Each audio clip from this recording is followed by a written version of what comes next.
is the one airtight, 100% guaranteed trait that will show you that somebody is a narcissist? Hi, my name is Michelle.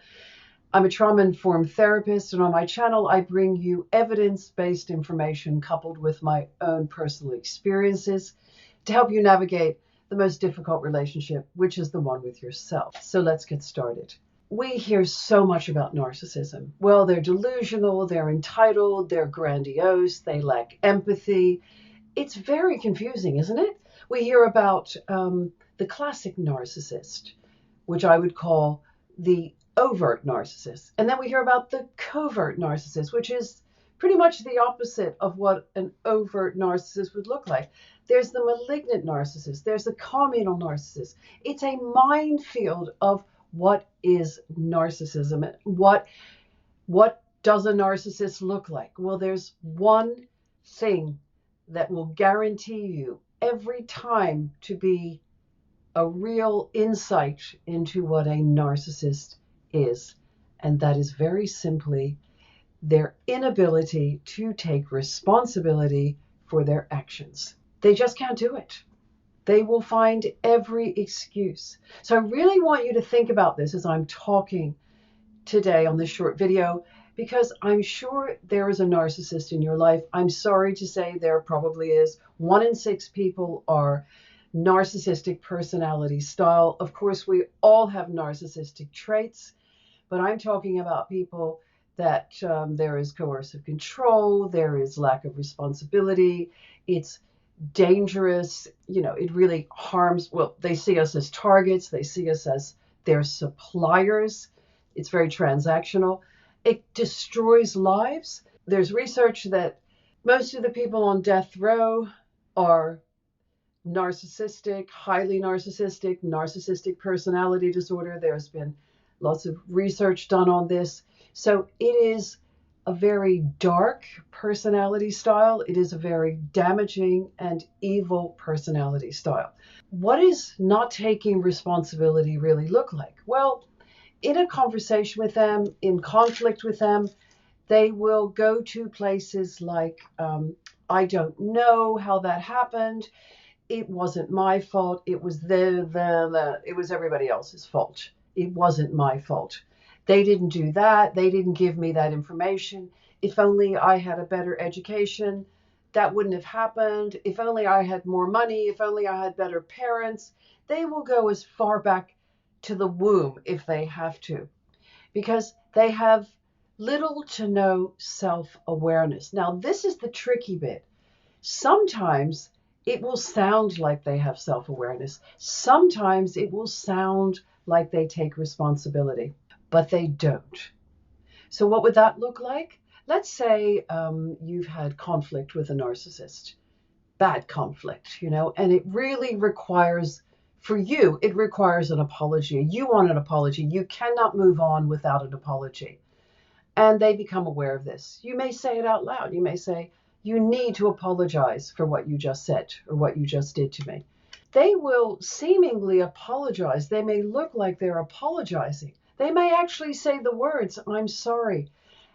However, there will be a but. So they might say something like, I apologize for how I treated you, but you have no idea what I'm going through at the moment. I've just lost my job, my dog died, whatever. They will find any excuse.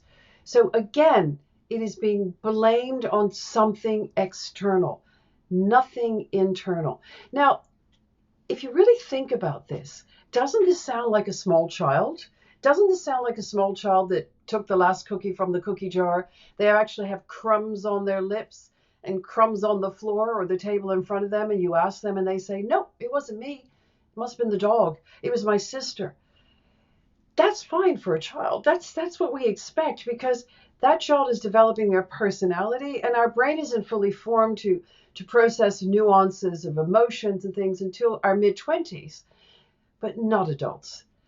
But what is really going on here is they are stuck in that narcissistic personality style energy that they developed as a child and can't get out of. And I talk about this in one of my other videos. So you're really dealing with a child. You're dealing with a child that is in a man or woman's body. So you may appear to be dealing with an adult, but you are dealing with a child. And there won't be a lot of reasoning because remember, the child doesn't get this. So it's really sad. It's very bittersweet that they really don't know how to take accountability, but they didn't grow emotionally, mentally, psychologically to that level yet, and they probably never will. So a couple things here. If you're waiting for a heartfelt apology with a narc, you will never get it. If you're waiting for a narc to take responsibility for their actions and say, you know what, I'm going to think about what I just did. Yeah, I know what I did was wrong. I don't completely understand it yet, but I need to go inside and think about that, to reflect on it. Even if they don't say it out loud, they do it in their own time, but a narc doesn't. The narc never goes inside. It's too terrifying to go inside. It's very empty inside.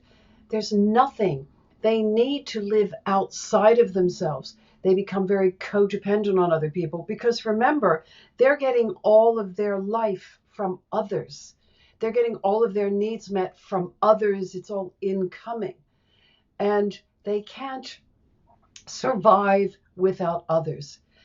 They can't be alone with their own thoughts because they don't really have any of their own thoughts. Everything they've learned about life is by watching others. And this shows up very much in therapy. So as a therapist, I will meet narcs. They will not come to me with that issue, that they will come to me with something else. However, when we start doing, I always call it an archaeological dig, but someone gave me this idea the other day and they said, you are a narcheologist, because I dig and dig. And then, unfortunately, frequently a narc is uncovered. Not necessarily as a client, but as the partner of a client or the mother of a client or the sister of a client or whatever. And that changes everything when they begin to understand that. But let's get back to the narc. So they are not aware of any of their behavior, and they go to a therapist. For example, maybe they say to their partner, okay, I know that you want me to go see a therapist to sort myself out, so I will do it. But what they actually do, and this will happen with a therapist that doesn't understand the personality style or the personality disorder, they will actually teach the narc how to be a better narc, not on purpose, but it will be things like the narc will say, I realize in my relationship that my partner doesn't think I apologize very well. So what does a good apology look like? And the therapist will actually teach them what a good apology looks like. And they're great actors. They're great imitators. So they will imitate exactly. They will take the script and they will respond the next time to their partner in that way. And their partner will think, wow, they're making great progress. But this is all totally self-conscious. This is totally, they're in a conscious state when they're doing it. It is not default. It is not organic. It is not in flow.